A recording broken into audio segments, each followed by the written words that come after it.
In 2009-2010, Our Companions was somewhat idle. In many ways, we were growing. The number of volunteers, the number of donors, and the number of animals' lives that we were helping through our various programs. We had the land that was donated years earlier, but we hadn't had much success in terms of fundraising. In fact, we were still operating out of our basement, which we affectionately called Our Companions World Headquarters. Around this time, we were just getting to know Valerie. She was on the board, and right out of the gate, she was very engaged and clearly very smart and really interested in learning everything she could about the organization and very interested in where we were going. To this day, I can't remember why or how I ever got involved with Our Companions, except I made a donation, and unlike other organizations, Our Companions was smart enough to come after me. I know exactly how we found Valerie. Back in the early days, to build up our donor list, we would try to obtain the annual reports of other nonprofit organizations, and most of those annual reports list their supporters. So we would just go through and pluck out the names, particularly the higher-end donors, and then we'd try to find their addresses online, and if we did, they went on our list. And it was tough if it was a common name, and Friedman's a pretty common name, but we got lucky and found her. I'm the least likely person to be involved in rescue. I had no real feeling for animals growing up. They were not a part of my life when I lived a long time in New York. And then two things happened. One, my sister Lita, who has since become a major donor to Our Companions, had a couple of rescue poodles. And I thought, we're pretty similar, and if Lita loves dogs the way she does, there might be something in this dog thing. And then Frank entered my life, and he was absolutely convinced, and he'd had a great relationship with dogs and cats his whole life, that nobody could live a full life without animals. So he talked me into it, and we started with a rescue cat, and when the world didn't come to an end, at 7 weeks we brought Buster into our life, and Buster changed my life. I used to say Buster was so good it hurts. I fell in love with this dog. And Buster was the beginning of my voyage.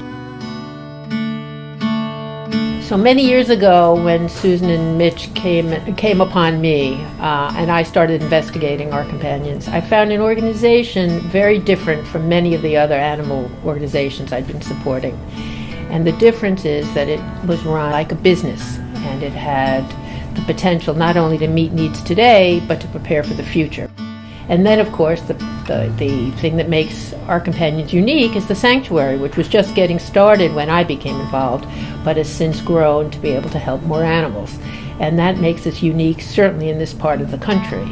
And in addition, Susan is as neurotic as I am, actually. We both are very detail-oriented, and we can make people around us crazy, and that's what I love about her. Our capital campaign to launch the first phase of construction at the sanctuary needed a lead gift. In other words, we hadn't raised any money yet. We needed something to get it going. So we approached Valerie, who had quickly become one of our biggest advocates, and Mitchell met with her and discussed our need for a lead gift.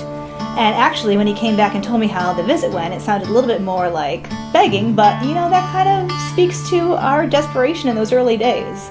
A couple of days later, Valerie got back to us and said she indeed is going to make a $100,000 gift. But she wanted to structure it as a challenge. She would give Our Companions $100,000 after we've raised $100,000. Well, part of it is because I've been a donor to many organizations in the past, and I know the energy that challenges create. So when you people came to me early in your life and asked for $100,000, I had to think, how can I create the same energy with Our Companions that has been created in other organizations I support? And it was important to me to know that there were other people who shared the vision. To be honest, at first we weren't really that thrilled about the whole challenge idea, we'll give you 100, but first you have to raise 100, because it just sounded like a lot of extra work. And I think we even pushed back a little, which was probably a very ungrateful thing to do in hindsight. I think we said, Valerie, this sounds great. We can totally do that. Or you could just give us the money, and we'll figure out the rest. But it was actually a great thing to do for two reasons. One, it held us accountable. And two, it became a galvanizing thing for our donors. People wanted to be part of this challenge. And they rallied, and suddenly we had $200,000. And more importantly, we had something that, from a fundraising standpoint, we had never had before, which was momentum. And then we kept plugging along, and several months later, we reached our $1 million goal, and shortly after that, we began construction at the sanctuary. And it all started with that challenge. Beyond the challenge, we knew we were onto something very special with Valerie, and it wasn't just the money. It was the investment of her time and passion and interest in the organization. I mean, she cared. She cared as much as we cared. And the feeling of having another partner in the organization that's a leader, it just felt really good. So we made the decision to ask her to serve as our first board chair. And with her at the helm, everything changed. We finally had somebody to lead board meetings, to thank donors on behalf of the organization, and to speak at receptions and our companions' events. And man, is she a fantastic public speaker. She just gets up there and speaks off the cuff and from the heart, and it's extraordinary. And again, she really held us accountable. You know, she asked a lot of questions, sometimes questions we weren't prepared to answer, but as they say, she made us confront the brutal facts. And it really helped us grow and stretch, and we're a stronger organization because of it. When I first met Valerie, it was very apparent that here was a woman who genuinely was very concerned.